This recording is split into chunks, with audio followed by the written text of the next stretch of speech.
چشمے نم۔ صاحب بھوک لگی ہے، میری بہن رو رہی ہے بھوک کی وجہ سے، آدھی روٹی دے دو۔ آنکھوں میں امٹتے آنسوؤں کو پیچھے دھکیلتا وہ التجا کر رہا تھا۔ ابے چل نکل یہاں سے، دن بھر میں بہت سے آتے ہیں تم جیسے، تم لوگوں کے لیے کمائی نہیں کرتے ہم، اگر تم جیسوں سے ہمدردی کرنے لگے تو پھر ہم تو بھوکوں میں مر جائیں۔ جا دفع ہو جا یہاں سے۔ وہ پتھر دل شخص غصے بھری نگاہوں سے اسے دیکھتے ہوئے لفظوں کے تیر چلا رہا تھا۔ صاحب میں، وہ ابھی کچھ کہنے ہی والا تھا جب وہ آدمی پاس کھڑے لڑکے کے سے مخاطب ہوا۔ ابے ماجد جا نکال اسے باہر، جان عذاب میں ڈال رکھی ہے ان بھیک منگوں نے، تماشا لگایا ہوا ہے۔ اس کے کہنے پر وہ لڑکا ماجد آگے بڑھا، راجا کو بازو سے تھاما۔ چل نکل یہاں سے ورنہ مالک تیری ٹانگیں توڑ دے گا۔ وہ اسے کھینچ رہا تھا جب راجا نے ایک جھٹکے سے اپنا بازو اس کی گرفت سے آزاد کروایا اور اسے دھکا دیا۔ چھوڑ مجھے کہتے ہوئے وہ اس سے دور ہوا۔ ماجد پہلے تو حیرت سے اسے دیکھنے لگا، پھر آگے بڑھ کر اسے ایک تھپڑ رسید کر دیا۔ ہاتھ چلاتا ہے آگے سے، مجھے دھکا مارتا ہے۔ ماجد اور راجا گتھم گتھا ہو چکے تھے۔ ماجد عمر اور قد کاٹ میں بڑا ہونے کی وجہ سے بازی لے گیا تھا۔ راجا کے منہ سے خون نکلنے لگا، گھٹنے پر بھی رگڑیں لگیں اور کونی چھل گئی، کپڑے پھٹ گئے۔ لوگوں نے آگے بڑھ کر دونوں کو چھڑوایا۔ ماجد اور ہوٹل کا مالک مسلسل راجا کو ملغاز بک رہے تھے۔ راجا نفرت بھری نگاہوں سے دونوں کو دیکھتا ہوا مڑا، منہ سے خون صاف کیا اور گڈی کی جانب بڑھ گیا۔ گڈی جو اسی کا انتظار کر رہی تھی، بھائی کو واپس آتا دیکھ کر اس کی آنکھیں چمک اٹھیں، لیکن اس کے ہاتھ خالی دیکھ کر اس کی آنکھوں کی جوت بجھ گئی۔ راجا کے پھٹے کپڑے اور منہ سے نکلتا خون دیکھ کر وہ تڑپ کر کھڑی ہوئی۔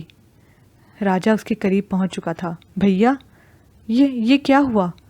انگلی کے پور سے اس نے راجا کے پھٹے ہوئے ہونٹ سے نکلتا خون صاف کیا۔ راجا جو جھک کر نیچے گرا فریم کو اٹھا رہا تھا، اس نے فریم سیدھا کیا۔ تصویر میں وہ اور گڈی اور ان کی ماں مسکرا رہی تھی۔ اس نے ماں کے چہرے پر انگلی پھیری۔ دنیا تیرے بغیر بہت بے رحم ہے ماں۔ آنکھ سے ایک آنسو ٹپکا اور فریم پر گرا۔ راجا نے تصویر سینے سے لگائی، آستین سے آنکھیں رگڑیں، گڈی کا ہاتھ تھاما۔ چل گڈی۔ اور گڈی خاموشی سے اس کی ہم قدم ہوئی، اس بات سے بے خبر کہ نہ جانے کون سی منزل تھی ان کی، تقدیر نے کہاں لے جانا تھا ان دونوں کو۔ وہ بلو جینز پر ریڈ شارٹ شرٹ پہنے ٹک ٹک کرتی سیڑھیاں اتر رہی تھی۔ گلاسز شرٹ کے گلے میں اٹکا رکھے تھے، ہونٹوں پر ڈارک ریڈ لپسٹک لگائے کمرے سے نیچے آتے کھلے بالوں میں اس کا حسن مزید دو آشتہ لگ ہو گیا۔ اس کے پیچھے ملازمہ اس کا بیگ اٹھائے چلی آ رہی تھی، جس سے ظاہر ہو رہا تھا کہ وہ یونیورسٹی کے لیے نکل رہی تھی۔ لاؤنج سے نکل کر وہ پورچ میں آئی۔ یہ سب کہاں چلے گئے؟ اپنے گارڈز کو وہاں نہ پا کر وہ بڑبڑائی کہ اس سے پہلے ہی اس کے گارڈز کی گاڑی تیار ہوتی تھی۔ جہاں بھی گئے اچھا ہوا جان چھوٹی۔ خود ہی اپنے سوال کا جواب دیتی وہ مسرور سی گاڑی کا دروازہ کھولنے لگی۔ ابیہا، وہ گاڑی میں بیٹھنے ہی لگی تھی جب ڈیڈ کی آواز پر رک گئی۔ اسد شرازی لان میں سے چلتے ہوئے اس کی جانب آ رہے تھے۔ ان کے ساتھ کوئی اور بھی تھا۔ ابیہا نے آنکھیں سگیڑ کر دیکھا۔ اوہ، لبوں سے برآمد ہوا، یہ تو وہی ہے جس نے اس دن میری جان بچائی، لیکن یہ یہاں کیسے؟ خود کلامی کیسے انداز میں وہ ان دونوں کو اپنے نزدیک آتے دیکھتی رہی۔ Good morning dad. Asad Shirazi کے آتے ہی وہ ان کے قریب ہوئی۔ مارننگ، کیسا ہے ہمارا بیٹا؟ اسد شرازی نے اسے بانسوں کے حصار میں لیتے اس کے ریشمی بالوں پر بوسہ لیا، جبکہ راجا باپ بیٹی کے پیار سے بے نیاز پینٹ کی جیبوں میں ہاتھ گھسائے بے نیاز سا نظر جھکائے کھڑا تھا۔ دایاں پیر مسلسل ہل رہا تھا۔ فائن ڈیڈ، آپ اس وقت یہاں؟ آپ تو آفس میں ہوتے ہیں اس ٹائم۔ ابیہا نے ایک نظر اس بے نیاز سے انسان پر ڈالی، جیسے اس کی یہاں موجودگی کا سبب جاننا چاہ رہی ہو۔ ہاں بیٹا، کچھ بات کرنی تھی تم سے، اس سے ملو، یہ راجا ہے۔ اسد شرازی راجا کی جانب متوجہ ہوئے۔ ان کی بات پر راجا نے صرف ایک پل کو نظر اٹھا کر ابیہا کو دیکھا اور پھر نظریں گھما کر ارد گرد دیکھنے لگا، جیسے اسے اس ماحول سے اور اس بات چیت سے کوئی سروکار نہ ہو۔ یس ڈیڈ، میں پہلے اس سے مل چکی ہوں، لیکن یوں تعارف کروانے کا مطلب؟ ابیہا کو کچھ کھٹکنے لگا تھا اسد شرازی کے انداز سے۔ مطلب یہ ہے کہ بیٹا، اسے میں نے اپوائنٹ کر لیا ہے آپ کے باڈی گارڈ کے طور پر، اور امید ہے اس کے ہوتے ہوئے کوئی تمہیں چھو بھی نہیں سکتا۔ اسد شرازی کی بات پر ابیہ کے منہ کے زاویے بگڑے. اف ڈیڈ, پھر سے وہی گارڈز, وہ 4 پہلوان کم تھے کیا جو ایک اور؟ غصے بھری نگاہ راجا پر ڈالی جو ابھی تک ویسا ہی بے نیاز کھڑا تھا. ابیہ بری بات ہے, آپ کو ان 4 سے شکایت تھی, اب وہ آپ کے ساتھ نہیں ہوں گے. راجا کے ہوتے ہوئے ان کی ضرورت ہی نہیں. اسد شرازی کی بات پر جہاں اس کا دل تھوڑا مطمئن ہوا کہ اب ان 4 عدد موٹے موٹے پہلوانوں سے جان چھوٹے گی, وہیں اس نئی مصیبت یعنی راجا کی وجہ سے اس کا منہ بن گیا. آخر ایسا بھی کیا تھا اس شخص میں کہ ڈیڈ یوں اندھا بھروسہ کر رہے تھے اس پر؟ عجیب و غریب منہ بناتی وہ سوچ رہی تھی. چلو خیر, ان 4 کو میں چکمہ دے جاتی تھی, یہ تو پھر ایک ہے. دیکھنا ایسا مزہ چکھاؤں گی کہ خود ہی یہ جاب چھوڑ کر بھاگ جائے گا, ناک میں دم کر دوں گی اس کے. اپنی سوچوں میں گم وہ خطرناک پلان بنا رہی تھی جب اسد شرازی کی آواز پر چونکی. آج سے اور ابھی سے یہ آپ کا گارڈ ہے اور اس کے ساتھ کوئی مس بہیو مت کرنا, انڈرسٹینڈ؟ نرم لہجے میں وہ وارن کر رہے تھے. شور ڈیڈ, بظاہر مسکراتے ہوئے وہ دانت پیس کر رہ گئی. آپ دوسری جانب جا کر بیٹھیں, ڈرائیو میں کروں گا. وہ اپنی کار کی ڈرائیونگ سیٹ پر بیٹھنے ہی لگی تھی جب خشک سی آواز سنائی دی. ابیہ حیرت زدہ رہ گئی, ایک جھٹکے سے مڑی. کیا کہا؟ اسے لگا اسے شاید سننے میں غلطی ہوئی ہے. ڈرائیو میں کروں گا. مختلف الفاظ میں راجا نے اپنی بات دہرائی. ایکسکیوز می, یہ میری گاڑی ہے, تم دوسری گاڑی میں مجھے فالو کرو گے, سمجھے؟ ترش لہجے میں کہتے ہوئے اس نے راجا کو اس کی اوقات یاد دلانا چاہی. راجا کسی کو فالو نہیں کرتا, آپ کے ڈیڈ سے پہلے ہی بات ہو چکی ہے میری اس بارے میں. سپاٹ انداز میں کہتا وہ ابیہ کا خون جلا گیا. ڈیڈ؟ ابیہ احتجاجاً اسد شرازی کی جانب گھومی. ابیہ, اسے ڈرائیو کرنے دو, تمہاری سیفٹی کے لیے ضروری ہے, اسد شرازی نے قطعی لہجے میں کہا تھا. راجا نے اس کام کے لیے واحد شرط یہی رکھی تھی کہ وہ ابیہ کی گاڑی میں ہی سفر کرے گا اور ڈرائیو بھی خود کرے گا. اس فیصلے سے خلاف ہونے کے باوجود اسد شرازی کو اس کی شرط ماننا ہی پڑی تھی. بٹ ڈیڈ, ابیہ ناراض سی کہہ رہی تھی جب اسد شرازی گویا ہوئے. ابیہ, آئی تھنک اب آپ لوگوں کو جانا چاہیے, یونیورسٹی سے دیر ہو رہی ہے, کہہ کر اسد شرازی اندر کی جانب بڑھ گئے. اف, آج کا تو دن ہی خراب ہے. وہ غصے سے جلتی کلفتی بڑبڑاتی ہوئی راجا کے برابر والی سیٹ پر آ بیٹھی.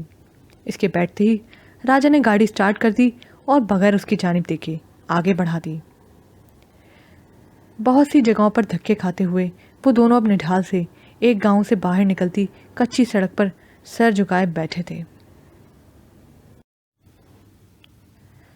بہت سی جگہوں پر دھکے کھاتے ہوئے وہ دونوں اب نڈھال سے ایک گاؤں سے باہر نکلتی کچی سڑک پر سر جھکائے بیٹھے تھے, بھوکے پیاسے, روٹی کے ایک نوالے کو بھی ترستے ہوئے.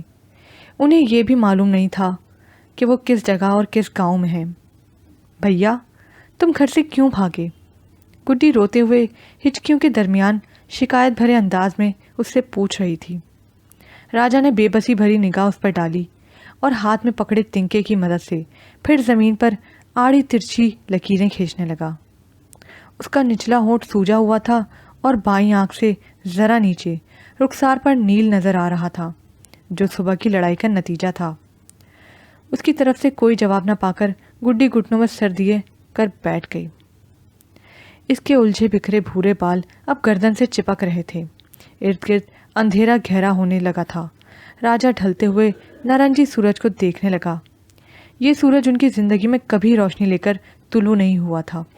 ان کی زندگیوں میں بھی فقط اندھیرے ہی اندھیرے تھے. کاش کوئی جگنو کی مانند ان کی راہوں کی روشنی بن جائے. کاش کوئی معجزہ ہو اور پلک جھپکتے میں ان کی زندگیاں بدل جائیں, جہاں وہ دونوں بھی باقی بچوں کی طرح اپنا بچپن بھرپور طریقے سے گزار سکیں. وہ آنکھوں میں ویرانی لیے سوچتا چلا جا رہا تھا جب کچھ آوازوں پر چونکا, جھٹکے سے گردن موڑی. ان کے پیچھے کھیتوں کے درمیان 3 نوجوان لڑکے کچھ کہتے ہوئے کہکا لگاتے اور ایک دوسرے کے اوپر ہاتھ پر ہاتھ مارتے ان کی جانب بڑھ رہے تھے. راجا کے وجود میں سرد سی لہر دوڑ گئی. اس نے عجیب سے احساسات لیے گڈی کی جانب دیکھا جو کبھی راجا کو اور کبھی ان لڑکوں کو دیکھتی. چل جا کر دیکھتے ہیں کہاں سے آئے ہیں یہ. ارے یہ تو لڑکے کے ساتھ لڑکی بھی ہے اور ہے بھی بڑی پیاری معصوم سی. جملے تو عام سے تھے لیکن نہ جانے کیوں راجا کو ان کے ارادے ٹھیک نہیں لگ رہے تھے۔ چل گڈی، عجلت بھرے انداز میں کہتے ہوئے اس نے گڈی کو بازو سے گھسیٹا اور تیز تیز سڑک پر چلنے لگا۔ گہرے گہرے سانس لیتا وہ بار بار مڑ کر دیکھ رہا تھا۔ ابے رک، کدھر جا رہا ہے سالے؟ وہ تینوں گھٹیا انداز میں کہتے ان کے پیچھے ہی آ رہے تھے۔ ویران سنسان سی سڑک تھی۔ راجا کو یکدم بے تحاشا خوف نے گھیر لیا۔ وہ دونوں چھوٹے تھے اور اس ویران جگہ سے انجان اور اکیلے۔ وہ تینوں یہاں ان کے ساتھ کچھ بھی کرتے تو کسی کو خبر تک نہ ہوتی، اور سب سے بڑھ کر اس کے ساتھ اس کی بہن تھی۔ وہ اگر اس کی بہن کو لے جاتے تو وہ اکیلا ان کا کیا بگاڑ لیتا؟ اسی سوچ نے اسے ٹھٹھرا کر رکھ دیا۔ وقت اور حالات نے اسے اس کی عمر سے کہیں بڑا بنا دیا تھا۔ وہ ان نزاکتوں کو بھی سمجھنے کے قابل ہو چکا تھا جو اس کی عمر کے بچے نہیں سمجھ سکتے۔ تیز تیز قدموں سے چلتے ہوئے اس نے گردن موڑی۔ وہ تینوں مغلزاد بکتے اب ان کے قریب پہنچ چکے تھے۔ کہاں تک بھاگے گا؟ یہ ہمارا علاقہ ہے، ایسے بچ کے تو نہیں جانے دیں گے تم دونوں کو، ان میں سے ایک بولا اور جھپٹ کر گڈی کو پکڑنا چاہا۔ بھاگ گڈی! راجا نے اپنی پوری ہمت مجا کی اور دوڑ لگا دی۔ گڈی سہمی ہوئی اس کے ساتھ گھسیٹتی ہوئی جا رہی تھی۔ اوئے سلیم، پکڑ ان دونوں کو! ایک لڑکا بولا اور ساتھ ہی پیچھے سے بھی بھاگتے قدموں کی آوازیں آنے لگیں۔ گڈی کے رونے کی آوازیں بلند ہونے لگیں۔ وہ ننھے قدموں سے بھاگتے ہوئے اونچی آواز میں رو رہی تھی۔ اس کے رونے کی آواز اندھیرے میں کافی دور تک سنائی دے رہی تھی۔ کچھ ہی فاصلہ طے ہوا تھا جب گڈی ٹھوکر کھا کر گری۔ راجا کے ہاتھ سے اس کا ہاتھ چھوٹ گیا۔ آہ بھیا! روتے ہوئے گڈی کے منہ سے کراہیں بلند ہوئی۔ راجا تیزی سے اس کے پاس آیا لیکن تب تک پیچھے آتے ہوئے بھیڑیے ان کے سر پر پہنچ چکے تھے۔ گڈی کے ہاتھ کی انگلی سے پھر خون نکل رہا تھا۔ راجا نے بے بسی سے گڈی کی جانب دیکھا اور پھر اپنے پیچھے موجود ان شیطانوں کو جو لبوں پر خباثت بھری مسکراہٹ لیے انہیں ہی تک رہے تھے۔ اب کہاں جائے گا بھاگ کر؟ بڑی ہمت ہے تجھ میں۔ اچھا، بہن کی فکر ہو رہی تھی۔ ہمیں بھی بڑی فکر ہے تمہاری بہن کی۔ ارے ارے ارے، یہ کیا ہوا بیبی کو؟ کیوں روئی رہی ہو؟ ان میں سے ایک لڑکا سلیم گھٹنوں کے بل ان دونوں کے قریب بیٹھا اور اپنے ہاتھ سے گڈی کے رخسار کو چھونا چاہا جب راجا نے اس کا ہاتھ گڈی کے چہرے تک جانے سے پہلے ہی جھٹک دیا۔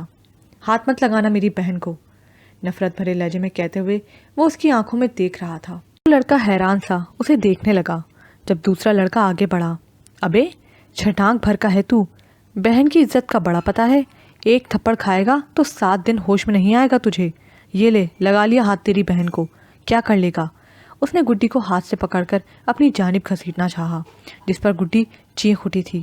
راجا نے پوری قوت سے اس لڑکے کے بازو پر دانتوں سے کاٹا جس سے وہ بلبلاتا ہوا گڈی کا ہاتھ چھوڑ کر پیچھے ہٹا۔ راجا نے گڈی کو کھینچ کر کھڑا کیا۔ گڈی ڈرتی اس کے پیچھے چھپ گئی۔ وہ لڑکا ابھی تک اپنا بازو سہلا رہا تھا۔ لے بیٹا، پہلے تیرا کام تمام کرتے ہیں، اس کے بعد نمٹیں گے تیری بہن سے۔ دوسرے دونوں طیش میں آتے ان کی جانب بڑھے۔ ان کے درمیان 2 قدم کا فاصلہ تھا جب راجا نے اپنی کمر کے پیچھے چھپایا ہوا ہاتھ سامنے کیا اور اس میں پکڑا ہوا تھوڑا بڑے سائز کا پتھر پوری قوت سے اس لڑکے کی سلیم کی آنکھ پر مارا۔ پتھر نشانے پر لگا تھا اور وہ لڑکا آنکھ پکڑے دوہرا ہوا تھا جبکہ اس کے ساتھی بھی بوکھلا کر اس کی جانب متوجہ ہوئے۔ راجا نے موقع غنیمت جانا اور گڈی کا ہاتھ تھامے ایک بار پھر بھاگ اٹھا۔ اس بار گڈی نے بھی پوری ہمت دکھائی تھی کہ اگر اب وہ پکڑے جاتے تو انہیں کل کا سورج دیکھنا نصیب نہ ہوتا۔ وہ لڑکے اب اپنے ساتھی کو زخمی حالت میں چھوڑ کر ان کے پیچھے تو جا نہیں سکتے تھے، اس لیے ہاتھ مسل کر رہ گئے۔ کچھ دور جا کر گڈی اور راجا کو مختلف گھروں سے نکلتی روشنیاں دکھائی دیں تو جان میں جان آئی۔ وہ لوگ غالباً اگلے گاؤں کے قریب پہنچ چکے تھے اور کم از کم یہاں تنہائی اور ویرانی کا فائدہ اٹھا کر کوئی انہیں اپنی درندگی کا نشانہ تو نہیں بناتا۔ یہی سوچ کر راجا اس گاؤں میں داخل ہو گیا اور ایک جانب کھنڈر نما گھر کی دیوار سے ٹیک لگا کر بیٹھ گیا۔ گڈی اس کے بازو سے چپکی اب تک لرز رہی تھی۔ راجا نے اسے اپنے بازو کے حصار میں لیا۔ سو جا گڈی، میں ہوں نا، کچھ نہیں ہوگا تجھے۔ اس کا سر تھپکتا وہ نجھال سا اپنا سر بھی دیوار سے ٹکا گیا۔ خوف کی حالت میں بھوک پیاس سب احساس کہیں دور جا سوئے تھے۔ چند لمحوں بعد گڈی اس کے کندھے پر سر رکھے نیند کی آغوش میں جا چکی تھی جبکہ راجا ساری رات ایک پل کے لیے سو نہ سکا۔ یونیورسٹی کی پارکنگ میں جا کر راجا نے گاڑی روکی اور ابھیا کے اترنے کا انتظار کرنے لگا۔ ابھیا گاڑی سے اتری تو راجا بھی ڈرائیونگ سیٹ کا دروازہ کھول کر باہر نکلا۔